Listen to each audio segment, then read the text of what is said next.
Good Wednesday evening and welcome to the NCWLIFE Evening News. I'm Grant Olson. Here are a few of the stories we have coming up for you tonight. The Wenatchee area unemployment rate last month is the lowest reading for the month of May since county-level unemployment data began to be recorded electronically going back to 1990. Firewood permits are available for the Chelan Wildlife area near Wenatchee. Thunderstorm activity will end today, and then unseasonably hot and dry weather will set in for at least through the 4th of July holiday.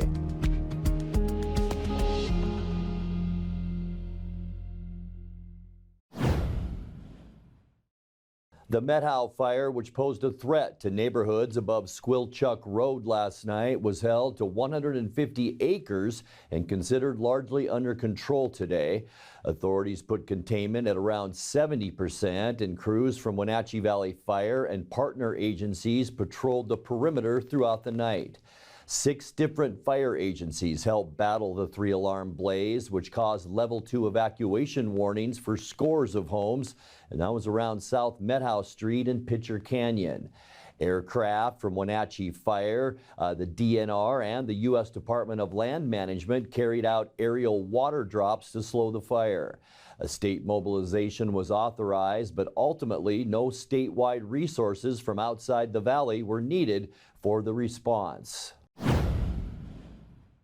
Heavy and sudden rain in the Lake Wenatchee area late yesterday afternoon resulted in a flash flood event that closed White River Road about 4 miles from where it intersects with Lake Wenatchee Highway. Mud and debris up to 4 feet deep covered about 50 feet of the road, which remained closed through the night. Crews from Chelan County Public Works were on scene today to try and clear that route. The cascade of rain and mud in the upper Wenatchee Valley was visible as far downstream as Wenatchee and Cashmere, where the Wenatchee River ran gray with silt from that flood event. Voters in Chelan and Douglas counties must go to the polls on whether to accept changes to the tax levy that funds their regional port authority. The port is proposing a unified levy that would amount to about 16.2 cents per $100,000 of a property's assessed value in both the counties it serves. Currently, property owners in Chelan County pay 17 cents, and in Douglas County, it's 13 cents. Port commissioners voted unanimously in favor of the plan on Tuesday. Douglas County commissioners have voiced opposition to the higher rate proposed for homeowners there. The levy question will appear on the November ballot. Last month, the Wenatchee Metropolitan Statistical Area saw the lowest unemployment rate since data began to be recorded electronically going back to 1990. The May unemployment rate was 3.2%, down from 4% unemployment in April and down 1.3% compared to May of 2022. However, non-farm employment in the Wenatchee area last month fell 0.4% compared to May of 2022, with 200 fewer jobs. That's the second straight month of declining non-farm jobs. The White Trail Road roundabout just outside of Quincy is open for traffic as of yesterday. Work started back in spring on the intersection where motorists used White Trail Road as a cutoff to bypass Quincy between Highway 28 and 281. Now drivers won't have to wait at a stop sign before rejoining highway traffic. A concrete error in the project led to a short delay in opening the roundabout, originally planned for early June. The work cost an estimated $2.8 million. When we come back, Republican legislators quizzed Columbia River managers and business leaders in Pasco Monday about the need for dams on the lower Snake River. Motorists parking in the downtown core of Wenatchee will have to pay closer attention to the time. And firewood permits are now available for the Chelan Wildlife area near Wenatchee. I'm Grant Olson, and you're watching the NCWLIFE Evening News. Did you know people 65 or older make up 12% of the U.S. population but consume 34% of all prescription drugs? Protect yourself and your aged loved ones from prescription errors. Always read labels carefully to avoid mistakes. Ask your pharmacist if over-the-counter medicines conflict with your prescriptions, and never skip doses or take more than is prescribed. This message sponsored by Aging and Adult Care of Central Washington. Call 1-800-572-4459 for prescription assistance. It's Click It RV's lowest price guarantee sale going on now at your neighborhood Click It RV. Be a winner like me and get the Click It RV. With 0 down and no payments till September, now is the time to own your dream RV. Get to Click It RV now. Are you going to be mad, bro? Get never before deep discounts on trailers, fifth wheels, toy haulers, and motorhomes. Plus the best selection, highest trade-in values ever, and a lifetime warranty. Nobody beats the discounts at Click It RV. I'm Richard Sherman, and we guarantee it. On Frontage Road. Republican legislators quizzed Columbia River managers and business leaders in Pasco Monday about the need for dams on the lower Snake River. 4th District Congressman Dan Newhouse has been among those lawmakers seeking to preserve those 4 federally operated dams from efforts at removal. In a field hearing of GOP members of the House Committee on Natural Resources, Newhouse said a cooperative approach is preferable to drawn-out litigation over the dam's future. Putting it succinctly, you say it's time to get out of the courthouse. You know, I couldn't agree more that we need to come together, and I think Ms. Kwan and I were discussing this very same concept.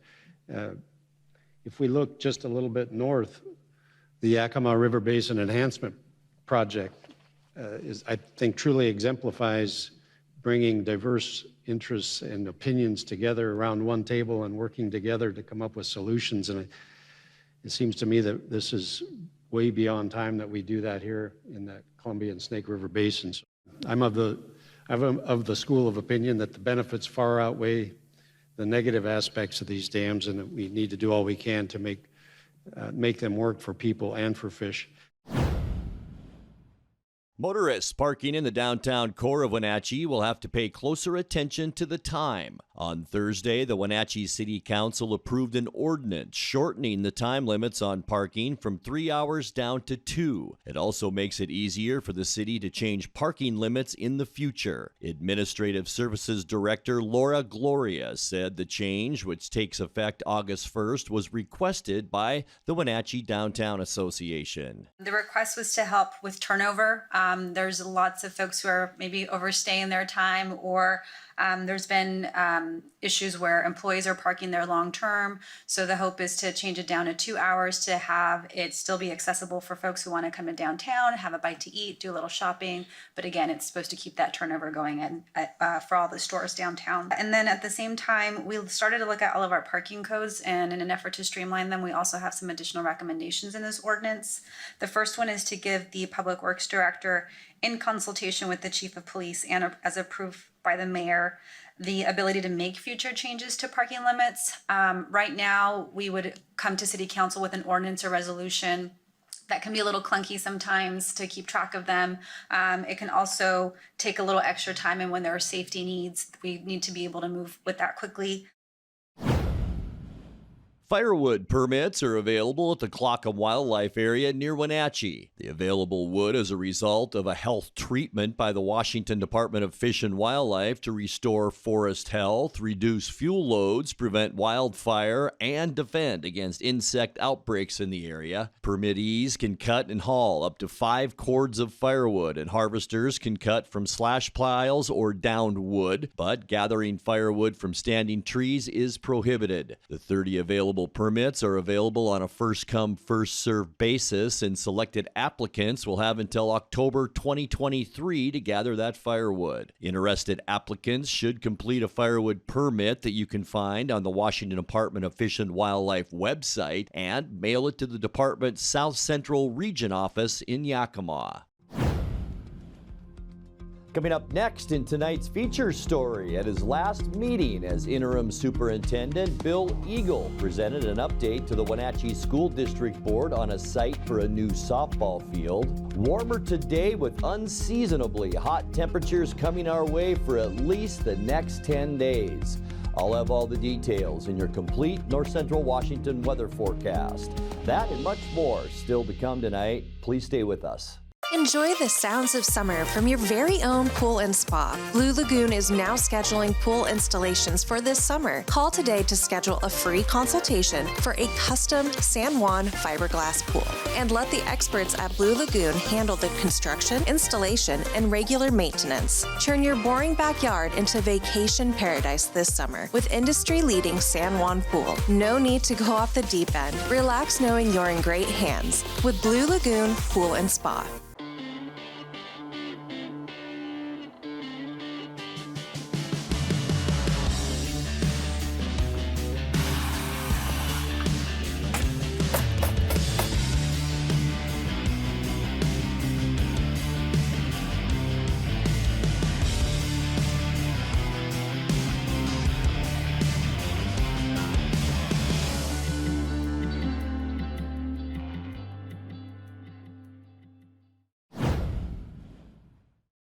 At his last meeting as interim superintendent, Bill Eagle presented an update to the Wenatchee School District Board on a site for a new softball field.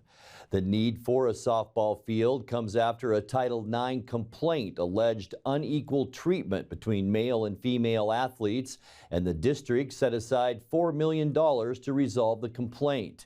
Eagle presented Triangle Park as the best option for a new softball field due to the close proximity to the high school, access to water and electricity, parking opportunities, and potential use of an existing structure on the property.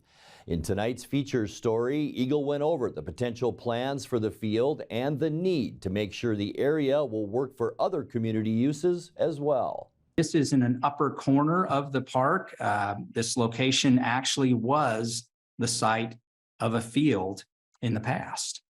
In fact, the gray building you see in the photo just behind the softball field was at one time the press box, the concession stand, and the restroom area for the field that was located on this property in that area in the past. So right now we use that for storage for some M&O items, and it gets used once a year when the Kiwanis host their pancake breakfast on site. But we could do some restoration and make use of that structure again if this indeed becomes the location that we settle on. It's a good site for the field, but it also involves some additional work to ensure that we have soccer fields available and space for middle school football. So this is also a space that gets used a lot by the community. And for that reason, as we've explored this area as an option, Dr. Kalahar and I have spoken not only to our architects and some potential project managers, but also with Mayor Frank Kuntz about this area because of the community use. We've spoken with Darcy Christopherson from the Apple Blossom Festival about the impacts of a field on this location to community use for Apple Blossom. I've reached out to Manny Rivas, who runs the local soccer groups that make a large use of this area. And I also spoke with the organizer of Fiestas Mexicanas celebration because they've used this area as well to make sure they understand the spot we're looking at and implications for their use of the other areas in this park. And throughout those conversations, it still looks like the park is open for the community use that has been going on there moving forward if we locate the softball field in the corner that you saw from the rendering. Time now for a check of your North Central Washington weather forecast. Hope your Wednesday was a good one. Boy, it got hot out there today, and that is just the start of a pretty long heat wave that will be upon us as we head into the 4th of July holiday. We'll talk much more about that in a second. Beautiful shot looking to the north. This is our our Billy Goat Sky-Fi Tower camera, and you can see the Methow River joining the Columbia River. Here's Pateros, and there's Brewster right back there. And you can see a lot of those dark clouds once again that built up this afternoon. A lot of thunderstorm activity did take place today, mainly in the Cascades, but Boy, there's still some of that left over too. So places like Plain, Leavenworth, Lake Wenatchee, you could still see some of that rain shower activity. We did yesterday too. 8/100ths of an inch was recorded at Pangbourne Airport yesterday. That now gets us to 3.11, but we're still quite a bit behind normal for this time of year, down 1.21 inches. It got hot today, as I mentioned. 91 degrees unofficially at the airport. 82 is our normal high for this time of year. How about 109? And that was set back in that wicked end of June in the year 2015. Remember, we hit 115 degrees that year late in June, and we'll talk about that over the next couple of days. 61 our overnight low this morning, so a very mild start to our day. 57 is normal. Our record cold, 45 degrees, and that was in 1975. Sunrise 5:06 this morning, and the sun sets tonight at 9:02. All right, talk about warm. You thought it was hot today. Look at some of these temperatures as we get you into Thursday.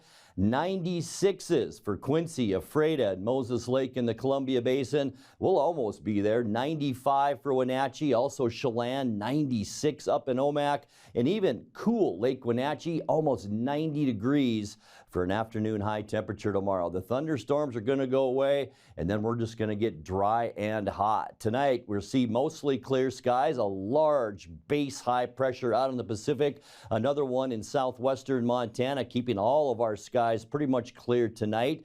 Low temperatures very mild into the upper 60s. For Thursday, as we mentioned, sunny and downright hot. We are going to see highs tomorrow generally in our area into those mid-90s, and that is just the start of some very deep orange and red colors that we're going to be seeing in our area. Friday, going to stay the same. Sunny and hot, high temperatures in the mid-90s. The Pacific high shoves a little bit closer to the coastline. By Saturday and Sunday, though, the high will shift just a little bit north, and that'll bring us slightly cooler temperatures. We're going to see some windy conditions at times on Saturday. There is a fire weather watch that will be in place Saturday afternoon into Saturday night, and then back to that hot weather as we end the weekend on Sunday. High temperatures in the low 90s, and now as we get into the 4th of July week, it's going to get even hotter. For Monday, sunny and downright hot. Look at these temperatures along the west coast. 113 in Las Vegas, so I guess low to mid 90s for Monday. Not all that bad for us. And then getting you into Independence Day, the 4th of July on Tuesday. Get ready for some really hot weather. Sunny and even hotter. We are going to see highs on Tuesday into the upper 90s. And it looks like past that, we're going to be almost 100 degrees. So get ready for some hot weather. All right, 7-day forecast now. Overnight lows tonight, about 67 degrees, very mild, and then a couple of hot days. Thursday and Friday, both mid-90s. Some breezy conditions as we kick off our weekend on Saturday. Still hot, though, at 92. Less wind for Sunday and still in the low 90s. And then we will really warm up next week. Monday, 93, and for the 4th of July on Tuesday, all the way up to 97 degrees. And that's a look at your North Central Washington weather forecast. Coming up next, tonight's sports report with Eric Granstrom and more as the NCWLIFE Evening News continues right after this. Hi everybody, Dan Kuntz alongside Jesse Coble from Alpine Air. We're switching from the cold of winter to the heat of summer. That can put a lot of stress in your HVAC unit. Yeah, it really can, Dan. I would recommend that you get a maintenance. It can catch any potential problems that you might have during the peak of summer. And it's just a good idea to do on all season changes. Great idea, good advice. Turn to the experts at Carrier and Alpine Air. For heat and air, call Alpine Air. Thanks, Jesse. Thank you.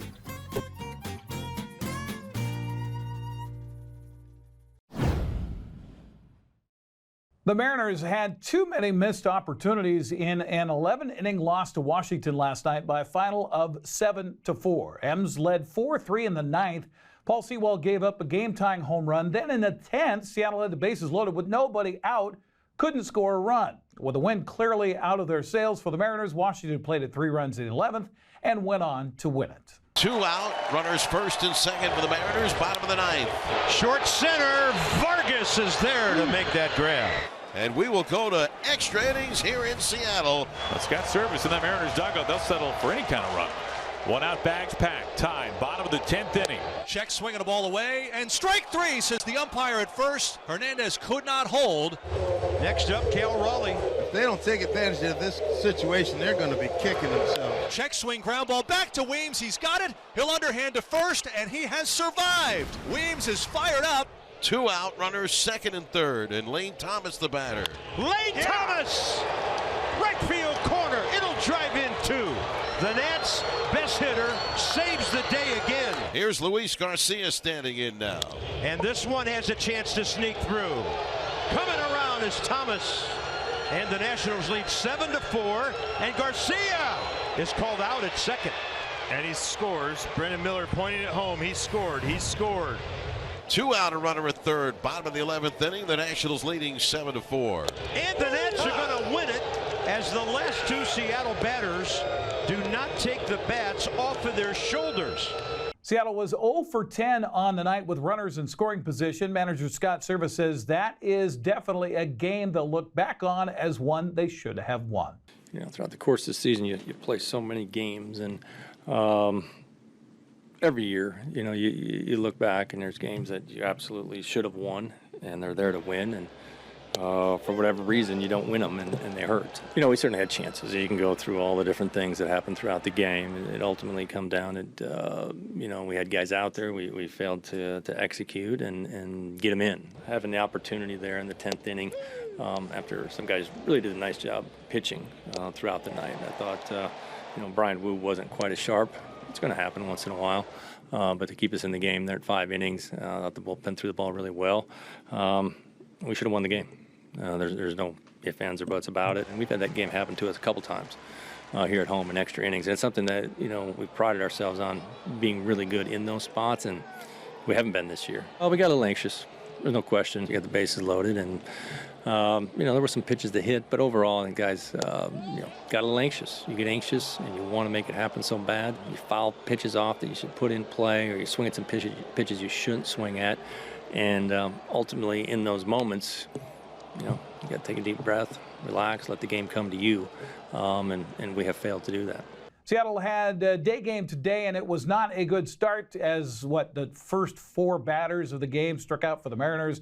They were behind early. We'll have the highlights or lowlights tomorrow morning on Wake Up Wenatchee Valley here on the NCWLIFE channel. Other American League West baseball last night, Nolan Arenado's RBI double broke a 2-2 tie. St. Louis played at another run in the 6th, beat Houston 4-2.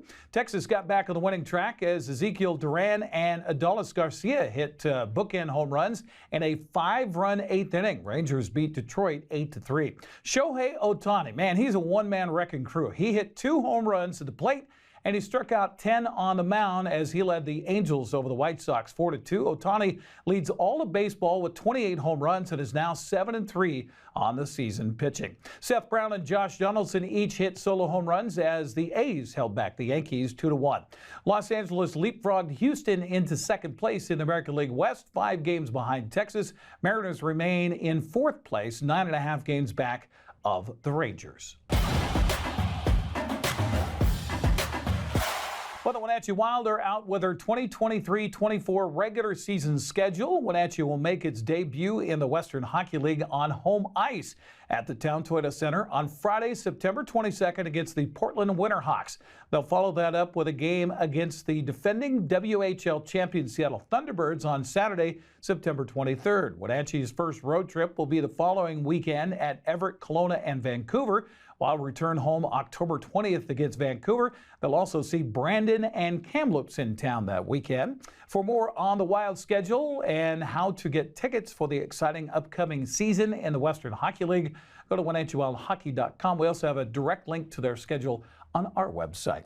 Well, Port Angeles pitchers fanned 13 Wenatchee batters last night as the lefties snapped the Apple Sox 5-game winning streak with a 3-1 win at Paul Thomas Senior Stadium.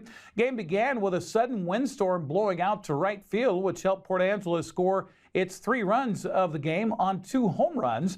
Wenatchee squandered a golden chance in the 7th with 2 leadoff batters getting aboard, but the Sox were not able to capitalize. I was joined by Brandon Schmitten with a call here on the NCWLIFE channel. Okay, the umpires see that and they'll clear the bases here. This pitch, speaking of clearing the bases, is going to clear the wall, but will it be fair? That is the question, and it is a fair ball, and it is a home run, and I have a feeling that could be a theme here tonight, Brandon. with that wind blowing out to right field. Yeah, he hit that one extremely well and got that ball up in the air and let the wind take it for him. See some high-level action. Yeah. Pitch swung on a chop. This could be trouble. Third baseman comes in, fields the ball, throws it, and it's just in time. No, he's off the bag, and a run's going to score. Again, the Apple Sox tie it at 1-1. That's, again, great hustle by that base runner right here.